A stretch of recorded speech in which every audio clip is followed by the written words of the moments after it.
o céu escurecia sobre Jerusalém. Mas o que se aproximava não era apenas a noite. Era o 3º ano do reinado de Joaquim, rei de Judá.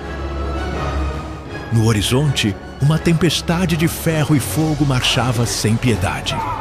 A Babilônia havia despertado. Os portões sagrados ruíram. O templo foi profanado.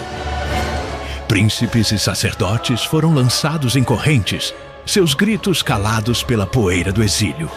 Entre eles estava um jovem cujo destino mudaria o curso da história.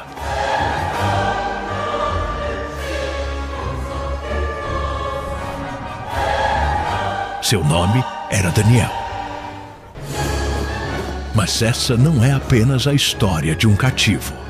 Não é apenas o relato de um profeta em terra estranha. É o início de uma guerra invisível entre reinos humanos e decretos eternos. É um sussurro vindo das eras. Um aviso para todos os tempos. Alguns dizem que Daniel falou do passado. Outros que ele enxergou o fim. E se as palavras que foram seladas por séculos estão prestes a se cumprir? E os sábios entenderão.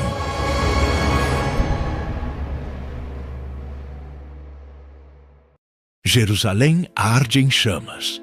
O céu está coberto por nuvens escuras, como se o próprio firmamento lamentasse o que acontecia. Entre os gritos, o tilintar de espadas e o estalar das muralhas em colapso, o exército babilônico avança implacável. Nabucodonosor, rei da Babilônia, observa a cidade sagrada a ser tomada. Seus olhos não demonstram piedade. Ao seu lado, conselheiros anotam nomes, riquezas e ordenam a separação dos jovens mais promissores. Dos escombros, 4 adolescentes são arrastados: Daniel, Hananias, Misael e Azarias. Suas roupas estão sujas, mas o olhar permanece firme. São levados para uma terra estrangeira, onde seus nomes, cultura e fé seriam postos à prova.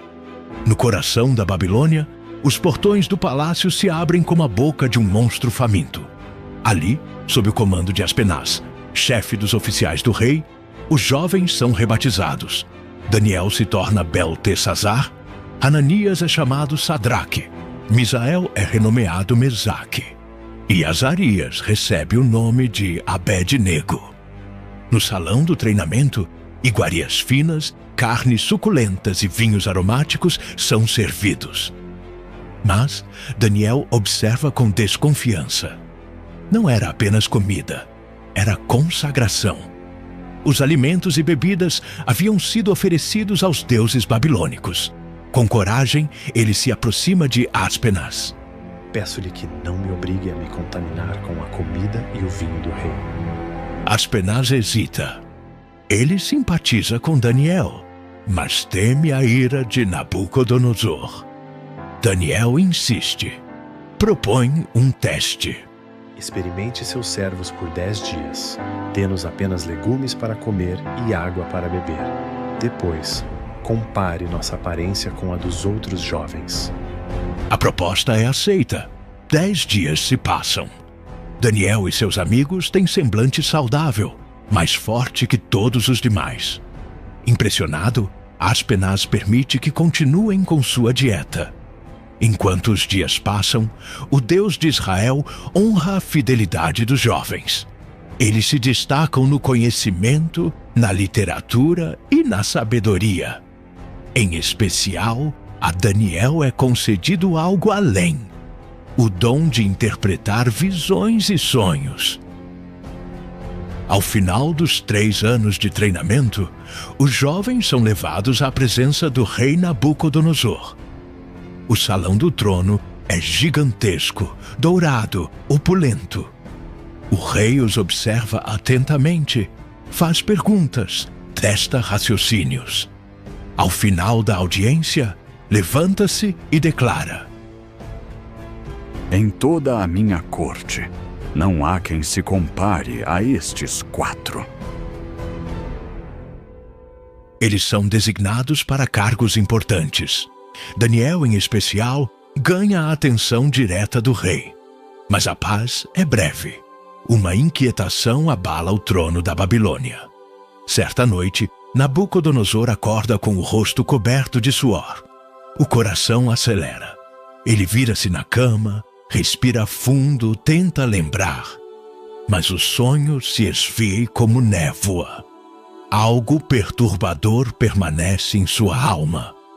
Ele chama os magos, encantadores e astrólogos. Tive um sonho que me perturba profundamente.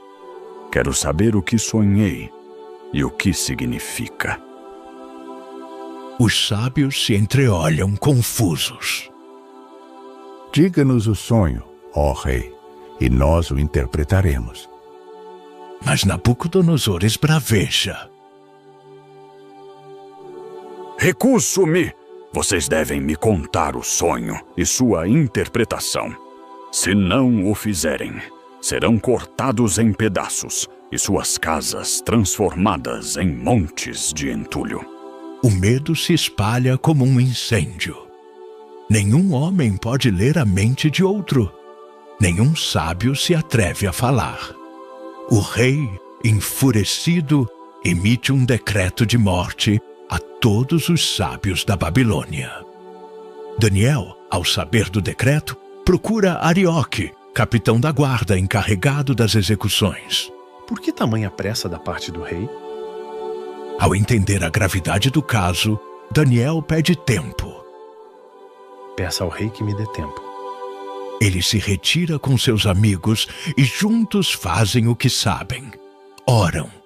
De joelhos, clamam ao Deus dos céus. Ó Deus de meus antepassados, eu te louvo e agradeço, pois tu me deste sabedoria e poder. Me revelaste o que pedimos. Revelaste o sonho do rei. Naquela noite, Daniel tem uma visão. O mistério é desvendado. No dia seguinte, ele se apresenta a Arioque. Não mates os sábios da Babilônia. Leva-me ao rei, e eu lhe interpretarei o sonho. O destino agora o chama ao salão de trono. Passos firmes, olhos resolutos. A multidão aguarda em silêncio. Diante de Nabucodonosor, Daniel não exalta a si mesmo. Nenhum sábio encantador, mago ou adivinho pode revelar este mistério. Mas há um Deus nos céus que revela os mistérios. E ali, naquele momento sagrado, o jovem hebreu começa a revelar o conteúdo do sonho que o rei havia esquecido.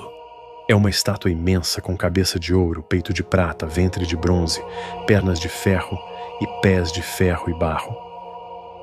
A respiração do rei para. Daniel segue. Tu, ó rei, és a cabeça de ouro. Após ti surgirá um reino inferior, depois um terceiro, de bronze, e um quarto reino, forte como ferro. No final, virá um reino que Deus estabelecerá, um reino eterno que jamais será destruído. O trono de Nabucodonosor treme diante da grandeza da revelação. O rei se prostra diante de Daniel em admiração. Certamente o teu Deus é o Deus dos deuses e o Senhor dos reis. Daniel é promovido. Seus amigos recebem postos elevados na província. O nome do Deus de Israel começa a ecoar entre os muros da Babilônia. Mas no coração do rei, algo começa a mudar. O orgulho cresce e logo uma nova prova de fogo se aproxima. Os dias passam. O brilho dourado do trono babilônico reflete a vaidade crescente de Nabucodonosor. Ainda impressionado com a revelação do sonho, o rei se vê como centro de todo o poder. Apesar da advertência profética de que outros reinos viriam depois do seu, Nabucodonosor decide reescrever o próprio destino. Ele manda erguer uma estátua colossal, de 27 metros de altura, inteiramente feita de ouro, da cabeça aos pés. Uma afronta direta à visão que recebera. A estátua é erguida na planície de Dura, como símbolo de sua glória eterna. Um decreto é emitido. Quando ouvirem o som da trombeta, da flauta, da harpa, do saltério, da gaita de foles e de toda espécie de música, prostrem-se e adorem a imagem que o rei Nabucodonosor ergueu. Quem não se prostrar será imediatamente lançado numa fornalha em chamas. A multidão se curva, músicos tocam, homens e mulheres se ajoelham como ondas que se dobram diante de uma tempestade. Mas 3 figuras permanecem de pé. Em meio à massa prostrada, Sadraque, Mesaque e Abednego desafiam o decreto real.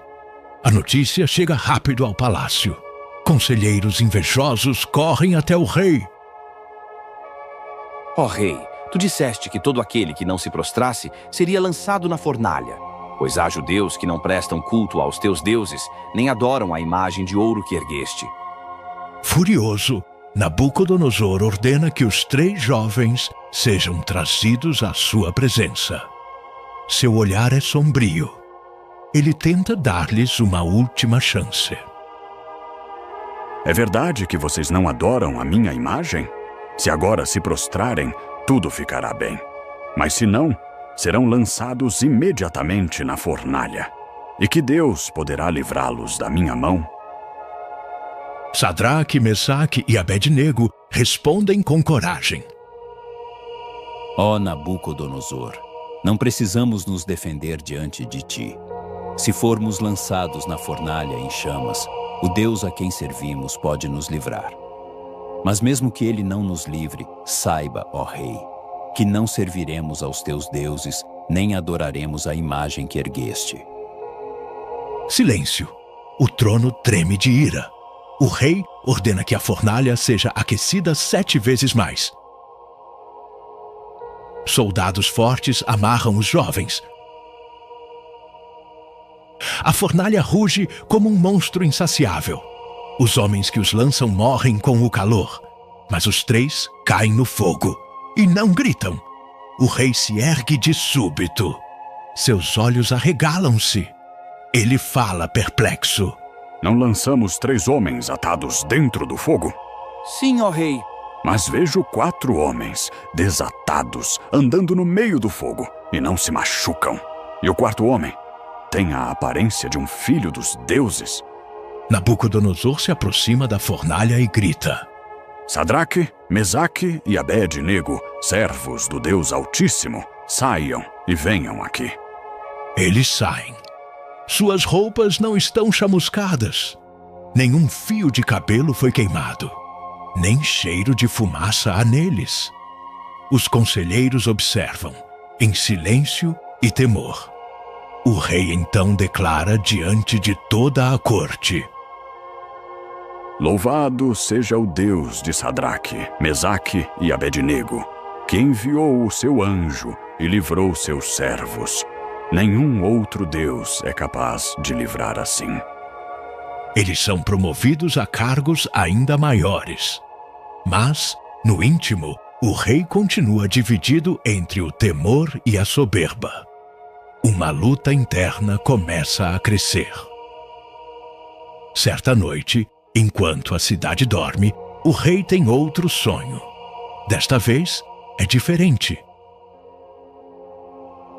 Ele vê uma árvore gigantesca que toca o céu e é visível até os confins da terra. Seus ramos alimentam e abrigam todas as criaturas. Mas um mensageiro celestial desce e grita.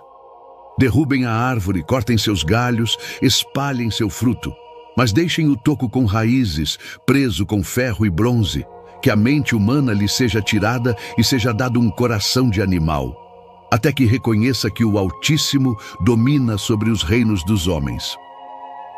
O rei acorda perturbado. Ele chama Daniel. O clima na sala é tenso. Daniel ouve o relato em silêncio. Ao final, fica atônito. Sua expressão muda. Nabucodonosor percebe. Não tenhas medo de me dizer, Beltesazar, o que significa o sonho. Daniel respira fundo e responde: Ó rei, que este sonho se aplique aos teus inimigos. A árvore és tu. Cresceste e te tornaste forte. Tua grandeza chega até o céu. Mas serás expulso do meio dos homens, e viverás como os animais. Comerás capim como o boi. E isso durará 7 tempos, até que reconheças que o Altíssimo domina sobre os reinos dos homens. O rei se cala.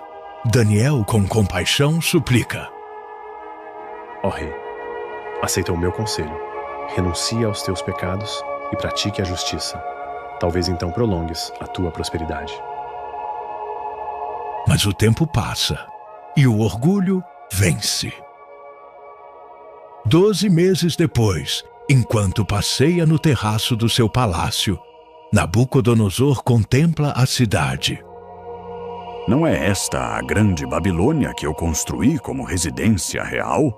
Com o meu poder e para a glória da minha majestade? Antes que termine a frase, uma voz ecoa dos céus: Ó rei Nabucodonosor, a tua autoridade real foi tirada de ti. No mesmo instante, ele enlouquece. É expulso do palácio. Vive nos campos, come como os bois. Seu corpo se molha com o orvalho. Seu cabelo cresce como penas de águia. Suas unhas como garras de ave. A glória do homem mais poderoso da terra é reduzida à humilhação. Ao fim dos 7 tempos, o rei ergue os olhos ao céu. A razão lhe volta. Ele se ajoelha e, com voz embargada, declara: Louvei o Altíssimo, honrei e glorifiquei aquele que vive para sempre. O seu domínio é eterno.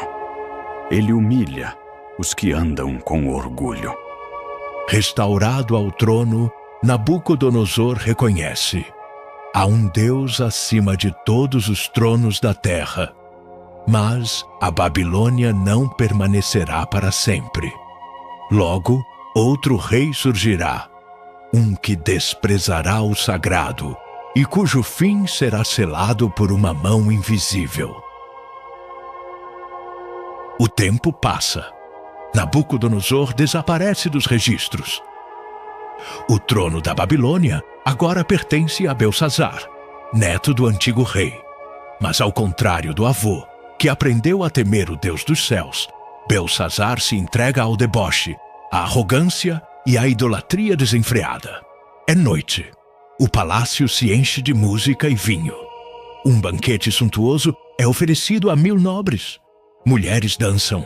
Sacerdotes pagãos entoam cânticos profanos.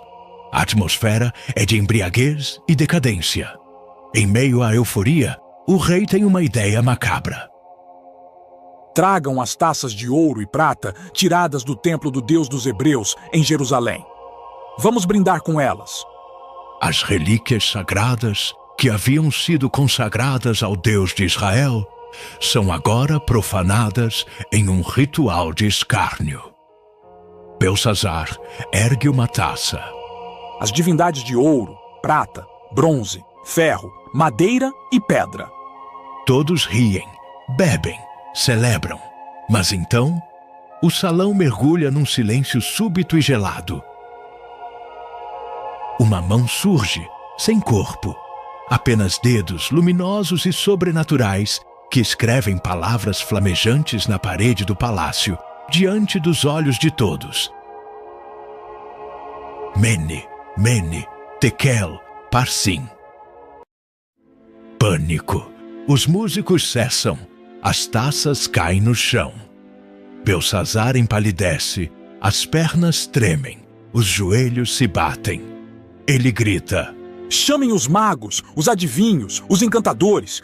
Quem decifrar estas palavras será vestido de púrpura, receberá uma corrente de ouro e será o terceiro no reino.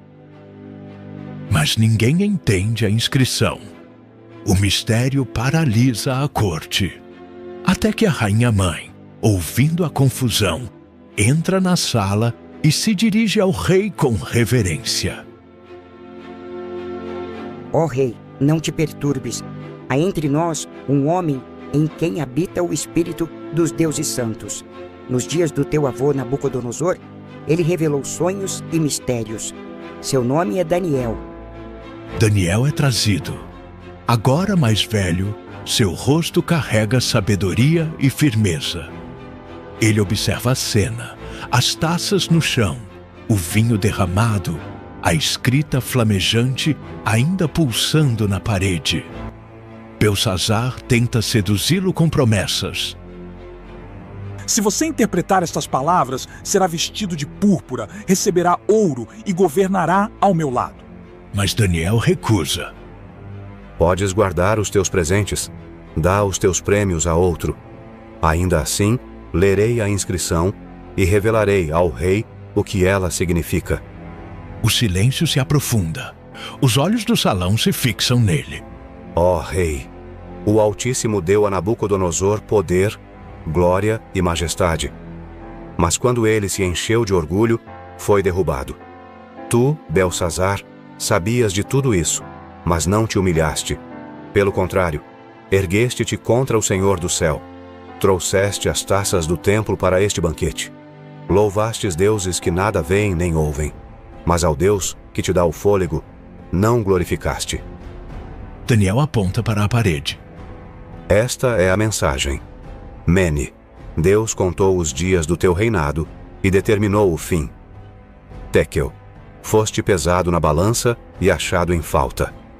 Parsim, teu reino será dividido e entregue aos medos e persas. A sentença está dada. Daniel se cala. Um calafrio atravessa a espinha dos presentes. Belsazar, atônito, ainda cumpre sua palavra. Manda vestir Daniel de púrpura, coloca ouro em seu pescoço e o declara o terceiro mais poderoso do reino. Mas já é tarde demais. Naquela mesma noite, enquanto o rei dorme embriagado e a cidade se afunda na arrogância, as tropas de Ciro, o persa e Dário, o Medo, invadem a Babilônia pelas águas do rio Eufrates, desviadas em segredo. Sem resistência, os portões são tomados. Belsazar é assassinado e a Babilônia cai diante do novo império, o Império Medo-Persa. Daniel, agora com idade avançada, sobrevive mais uma vez à queda de um reino. Seu nome, sua fidelidade e sua sabedoria são reconhecidos mesmo sob a nova administração. Dário, o Medo, torna-se rei. E nele Daniel encontra favor. O novo rei organiza o império em 120 províncias, governadas por sátrapas, e escolhe 3 supervisores para coordená-los. Daniel é um deles. Mas rapidamente ele se destaca tanto que Dário considera colocá-lo sobre todo o reino. A inveja brota como erva daninha entre os outros oficiais. Eles tramam em segredo, mas não encontram falha alguma em Daniel. Nem corrupção, nem descuido, nem desvio. Nunca encontraremos nada contra ele, a não ser algo relacionado à lei do Deus dele. Assim, enganam o rei com bajulação. Ó rei Dário, vive para sempre. Propomos que estabeleças um decreto real. Durante 30 dias, quem orar a qualquer deus ou homem, exceto a ti, ó rei, seja lançado na cova dos leões. O rei, lisonjeado, assina a lei sem saber o real alvo da conspiração. Daniel ouve o decreto, mas não muda nada em sua rotina. 3 vezes ao dia, como sempre, ele se ajoelha em seu quarto, com as janelas abertas em direção a Jerusalém, e ora ao seu Deus. Espiões observam, correm ao rei com a acusação. Daniel, um dos exilados de Judá, não obedeceu ao decreto. Continua orando 3 vezes ao dia.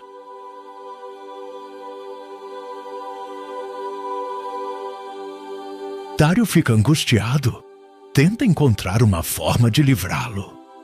Mas a lei dos medos e persas não pode ser revogada. Ao cair da tarde, o rei, entristecido, ordena que Daniel seja levado. Teu Deus a quem serves continuamente te livrará. Daniel é lançado na cova dos leões. Uma pedra sela a entrada. O rei passa a noite em claro, sem comer, sem música, atormentado. Ao amanhecer, corre até a cova.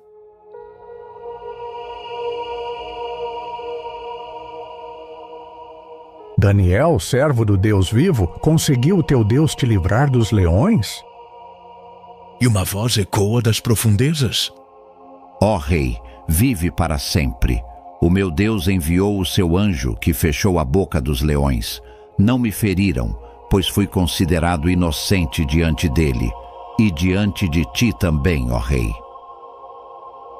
Dário se alegra. Ordena que Daniel seja retirado, sem um arranhão. E os homens que o acusaram são lançados no lugar. E os leões os devoram antes mesmo de tocarem o chão. Dário escreve um novo decreto. Temam e reverenciem o Deus de Daniel, pois ele é o Deus vivo, que permanece para sempre. Seu reino não será destruído, seu domínio jamais terá fim. A fé de Daniel brilha mais forte do que nunca. Mas mesmo ele não imagina que, em breve, começará a enxergar visões além do seu tempo. Revelações apocalípticas que atravessam reinos e séculos. Os dias de ação e política ficam para trás. Daniel agora está com idade avançada. Os traços de juventude deram lugar a uma expressão sábia e serena.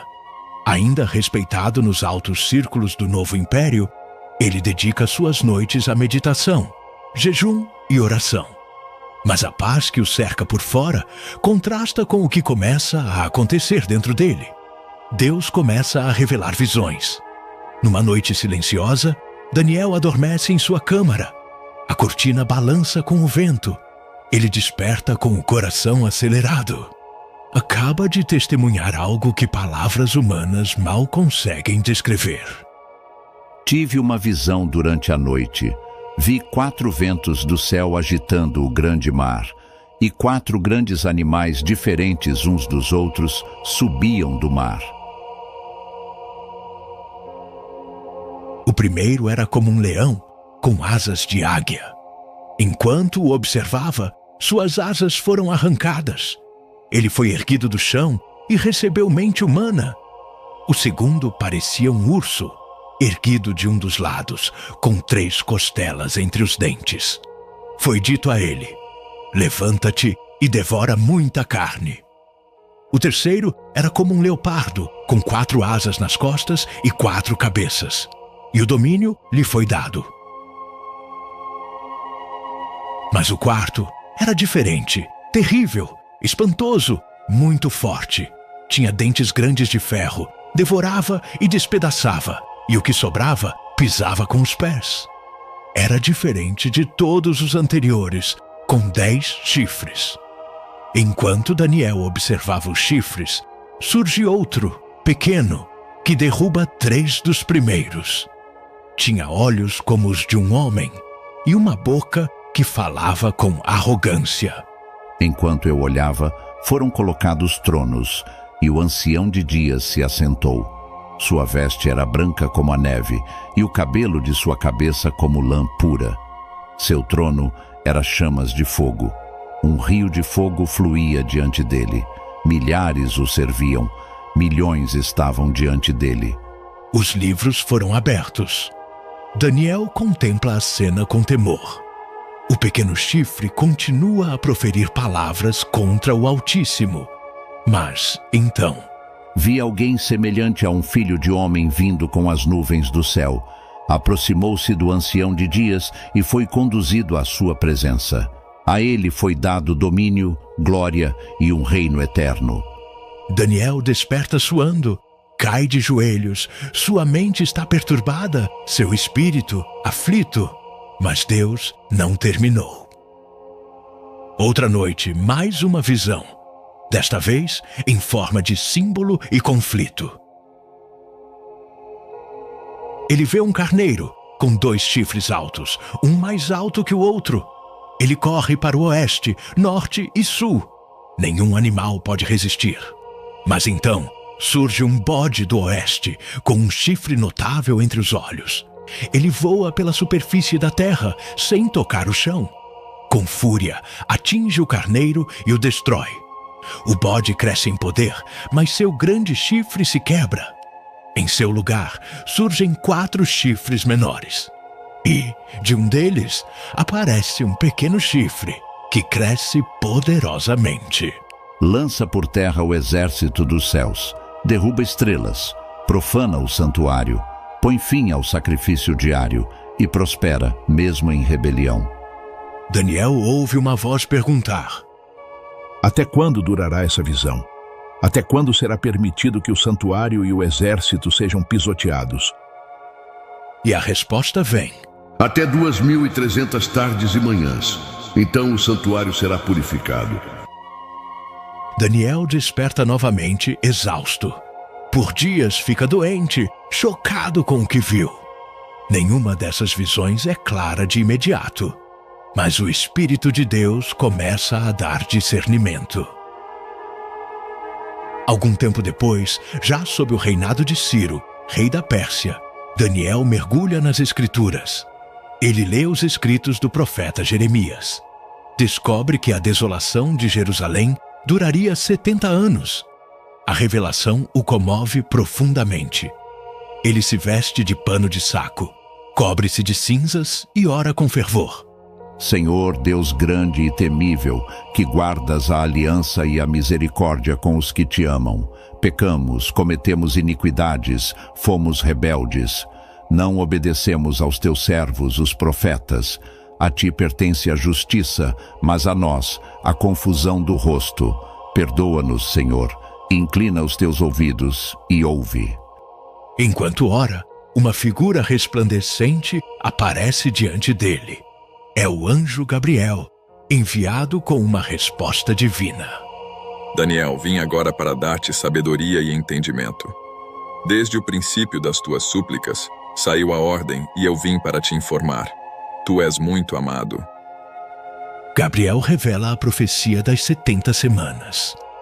70 semanas estão determinadas sobre o teu povo e tua cidade santa, para extinguir a transgressão, dar fim ao pecado, expiar a iniquidade, trazer justiça eterna, selar a visão e a profecia, e ungir o Santo dos Santos. Daniel ouve com atenção. Gabriel continua. Desde a saída da ordem para restaurar Jerusalém até o ungido, o príncipe, haverá 7 semanas e 62 semanas. Depois será morto o ungido, e não estará mais. A cidade e o santuário serão destruídos. Um povo de um príncipe que há de vir virá como uma inundação. E até o fim haverá guerra e desolações. Daniel anota tudo, mas seu coração se agita. Os números, os tempos, os eventos, tudo aponta para algo muito além de sua era. Ele vê, ainda em visão, um tempo de angústia que virá sobre o povo de Deus. Mas também houve uma promessa. Os sábios resplandecerão como o brilho do firmamento, e os que conduzirem muitos à justiça como as estrelas para sempre.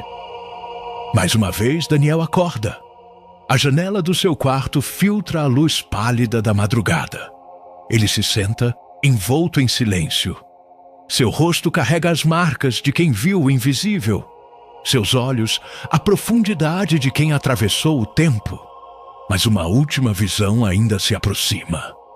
Uma batalha cósmica entre os anjos de Deus e as forças do mal. A revelação final, que encerrará seu chamado profético e selará as palavras até o tempo do fim. Daniel está à beira da última grande revelação de sua vida. Já idoso, carrega sobre os ombros o peso dos reinos que testemunhou ruir, dos reis que aconselhou e das visões que mudaram sua alma. Mas agora, o que verá transcende impérios.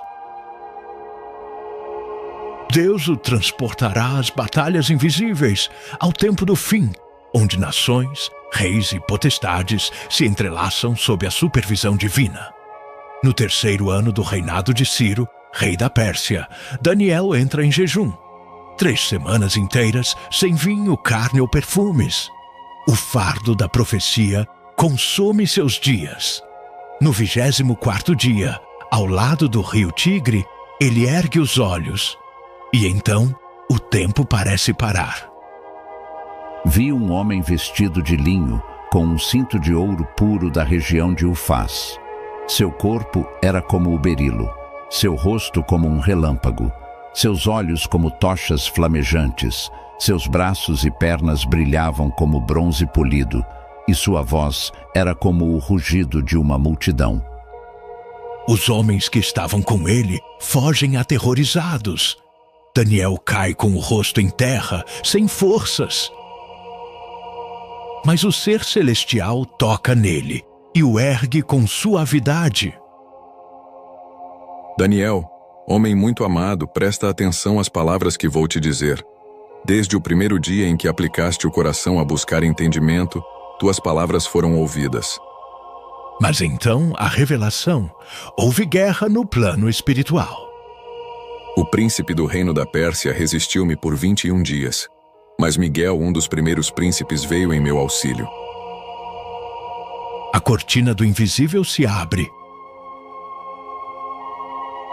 Anjos e potestades travam batalhas que moldam o curso da história. Daniel vê além dos exércitos humanos.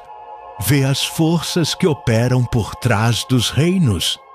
O mensageiro celestial continua. Agora volto para lutar contra o príncipe da Pérsia. Depois virá o príncipe da Grécia.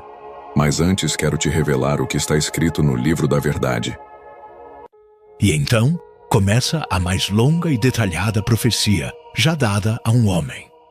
Daniel ouve sobre reis da Pérsia, sobre a ascensão de um poderoso rei da Grécia, Alexandre, o Grande, cuja morte precoce dividirá seu império em 4. Desses, 2 se destacarão: o rei do sul e o rei do norte. Suas guerras, alianças e traições se desenrolam diante de Daniel como cenas de um futuro ainda não vivido. O rei do norte se exaltará, profanará o templo, abolirá o sacrifício diário e colocará a abominação desoladora. Seduzirá com lisonjas os que violam a aliança, mas o povo que conhece ao seu Deus mostrará força e resistirá. A visão acelera. Daniel vê perseguições, mártires, falsos pactos de paz, intrigas palacianas e um governante arrogante que se exaltará acima de todos os deuses. Exaltará a si mesmo acima de tudo que é chamado Deus. Honrará um Deus estranho com ouro, prata e pedras preciosas. Agirá contra fortalezas poderosas com um Deus estranho. Mas sua queda será repentina. Chegará ao seu fim e não haverá quem o socorra. Daniel respira com dificuldade. A magnitude do que vê ultrapassa sua capacidade humana. Mas a revelação não terminou. O mensageiro fala do fim dos tempos. Naquele tempo se levantará Miguel, o grande príncipe que protege os filhos do teu povo. Haverá um tempo de angústia como nunca houve desde que existe nação até aquele tempo. Mas naquele tempo, teu povo será liberto, todo aquele que for achado inscrito no livro. E então, o sussurro da eternidade. Muitos dos que dormem no pó da terra ressuscitarão, uns para a vida eterna, outros para vergonha e desprezo eterno. Os sábios resplandecerão como o brilho do firmamento. Os que conduzirem muitos à justiça brilharão como as estrelas, para todo o sempre. Daniel treme. Seu rosto se volta para o chão, mas outra vez é tocado com ternura. O mensageiro encerra. Vá, Daniel. Estas palavras estão seladas e lacradas até o tempo do fim. Daniel tenta entender tudo o que ouviu, mas a resposta é direta. Segue o teu caminho. Tu descansarás e no fim dos dias te levantarás para receber a tua herança. Silêncio. A cena se encerra com Daniel em seu aposento, olhando o horizonte da Babilônia, que já não pertence mais a reis gloriosos. Seus olhos, agora cansados, contemplam um tempo distante, um tempo em que reis e reinos cairão, mas a rocha eterna triunfará. Na parede, as sombras do pôr do sol dançam. Daniel se ajoelha uma última vez, sussurrando: Teu reino é eterno, ó Senhor, e teu domínio não terá fim. Assim termina a jornada do profeta fiel, do exilado que se recusou a contaminar-se, do sábio que decifrou sonhos e viu o invisível, do servo que orava 3 vezes ao dia, mesmo sob ameaça de morte.